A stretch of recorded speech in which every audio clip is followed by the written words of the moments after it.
Weslandia is a work of fiction that tells the story of Wesley, a creative boy who feels like an outcast in his own town. During his summer vacation, he uses the knowledge he gained in school to grow a mysterious crop and build an entire private civilization in his backyard, complete with its own food, clothing, language, and games. In a classroom setting, this story is used to teach students how to compare and contrast points of view. It specifically highlights the third-person point of view, allowing readers to see Wesley's inner thoughts shot sparks, while also observing how his parents and neighbors react to his unique project. Wesley is introduced as a boy who sticks out because he dislikes popular things like professional football, pizza, and trendy hairstyles.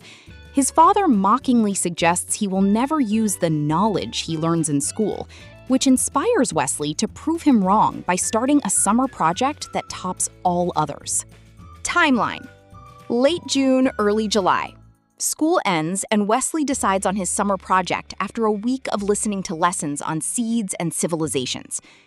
July. A mysterious wind plants a new crop in his yard. Wesley spends the summer tending, harvesting, and inventing products from the plant. August. Wesley completes his civilization, naming it Weslandia, and begins attracting the interest of his former tormentors. September. Wesley returns to school. Setting: the story takes place in a suburban neighborhood characterized by two styles of housing, garage on the left and garage on the right. Most of the action is centered in Wesley's backyard, which transforms from a standard plot of ground into a lush, exotic domain filled with his unique swist plants. Key characters: Wesley, the protagonist, an ingenious, patient, and independent boy. Wesley's parents initially moaned and snapped about his oddities, but eventually noted his improved morale and happiness. The tormentors, schoolmates, initially scornful and mean, they later become curious and eventually join Wesley's world. The neighbors represent traditional views, criticizing Wesley's weeds before realizing they are a valuable crop. Narrative themes: individuality and nonconformity. Wesley refuses to change himself to fit in, instead creating a world that suits his interests. Innovation and resourcefulness. Every part of the plant is used: the fruit for food and ink, the rind for cups, the bark for hats, and the stalks for clothing and flutes. Social transformation. By being true to himself and successful in his project, Wesley changes his social status from an outcast to someone with no shortage of friends. Plot structure. Exposition. Wesley is established as a lonely outcast who is different from everyone else in his town. Rising action. Wesley plants his crop and invents a series of items: oil, robes, a sundial, a language, to support his new civilization. Climax. His schoolmates stop teasing him and pay to be part of his world, helping him crush seeds for oil and play his complex new games. Falling action. Wesley records the history of his civilization using his own 80-letter alphabet. Resolution. Wesley returns to school in September, no longer an outcast, but a boy with many friends. Let's read the text together. "Of course he's miserable," moaned Wesley's mother. "He sticks out." "Like a nose," snapped his father. Listening through the heating vent, Wesley knew they were right. He was an outcast from the civilization around him. He alone in his town disliked pizza and soda, alarming his mother and the school nurse. He found professional football stupid. He'd refused to shave half his head, the hairstyle worn by all the other boys, despite his father's bribe of $5. Passing his neighborhood's two styles of housing, garage on the left and garage on the right, Wesley alone dreamed of more exciting forms of shelter. He had no friends, but plenty of tormentors. fleeing them was the only sport he was good at. Each afternoon, his mother asked him what he'd learned in school that day. That seeds are carried great distances by the wind, he answered on Wednesday. That each civilization has its staple food crop, he answered on Thursday. That school's over and I should find a good summer project, he answered on Friday.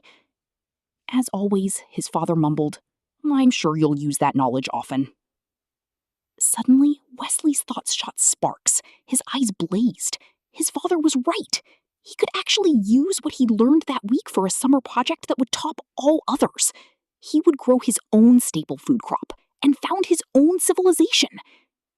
The next morning, he turned over a plot of ground in his yard. That night, a wind blew in from the west. It raced through the trees and set his curtains snapping. Wesley lay awake, listening. His land was being planted. 5 days later, the first seedlings appeared. You'll have almighty bedlam on your hands if you don't get those weeds out, warned his neighbor. Actually, that's my crop, replied Wesley. In this type of garden, there are no weeds. Following ancient tradition, Wesley's fellow gardeners grew tomatoes, beans, Brussels sprouts, and nothing else. Wesley found it thrilling to open his land to chance, to invite the new and unknown. The plants shot up past his knees, then his waist. They seemed to be all of the same sort. Wesley couldn't find them in any plant book. Are those tomatoes, beans, or Brussels sprouts? Asked Wesley's neighbor. None of the above, replied Wesley. Fruit appeared, yellow at first, then blushing to magenta. Wesley picked one and sliced through the rind to the juicy purple center. He took a bite and found the taste an entrancing blend of peach, strawberry, pumpkin pie, and flavors he had no name for. Ignoring the shelf of cereals in the kitchen, Wesley took to breakfasting on the fruit. He dried half a rind to serve as a cup, built his own squeezing device, and drank the fruit's juice throughout the day. Pulling up a plant, he found large tubers on the roots. These he boiled, fried, or roasted on the family barbecue, seasoning them with a pinch of the plant's highly aromatic leaves. It was hard work tending to his crop. To keep off the sun, Wesley wove himself a hat from strips of the plant's woody bark. His success with the hat inspired him to devise a spinning wheel and loom, on which he wove a loose-fitting robe from the stalk's soft inner fibers. Unlike jeans, which he found scratchy and heavy, the robe was comfortable, reflected the sun, and offered myriad opportunities for pockets. His schoolmates were scornful, then curious. Grudgingly, Wesley allowed them 10 minutes apiece at his mortar, crushing the plant's seeds to collect the oil. This oil had a tangy scent and served him both as suntan lotion and mosquito repellent. He rubbed it on his face each morning and sold small amounts to his former tormentors at the price of $10 per bottle. "What's happened to your watch?" asked his mother one day. Wesley admitted that he no longer wore it. He told time by the stalk that he used as a sundial and had divided the day into 8 segments, the number of petals on the plant's flowers. He'd adopted a new counting system as well, based likewise upon the number 8. His domain, home to many such innovations, he named Weslandia. Uninterested in traditional sports, Wesley made up his own. These were designed for a single player and used many different parts of the plant. His spectators looked on with envy. Realizing that more players would offer him more scope, Wesley invented other games that would include his schoolmates, games rich with strategy and complex scoring systems. He tried to be patient with the other players' blunders. August was unusually hot. Wesley built himself a platform and took to sleeping in the middle of Weslandia. He passed the evenings playing a flute he'd fashioned from a stalk, or gazing up at the sky, renaming the constellations. His parents noted Wesley's improved morale. "It's the first time in years he's looked happy," said his mother. Wesley gave them a tour of Weslandia. "What do you call this plant?" asked his father. Not knowing its name, Wesley had begun calling it swist, from the sound of its leaves rustling in the breeze. In like manner, he'd named his new fabrics, games, and foods until he'd created an entire language. Mixing the plant's oil with soot, Wesley made a passital ink. As the finale to his summer project, he used the ink and his own 80-letter alphabet to record the history of his civilization's founding. In September, Wesley returned to school.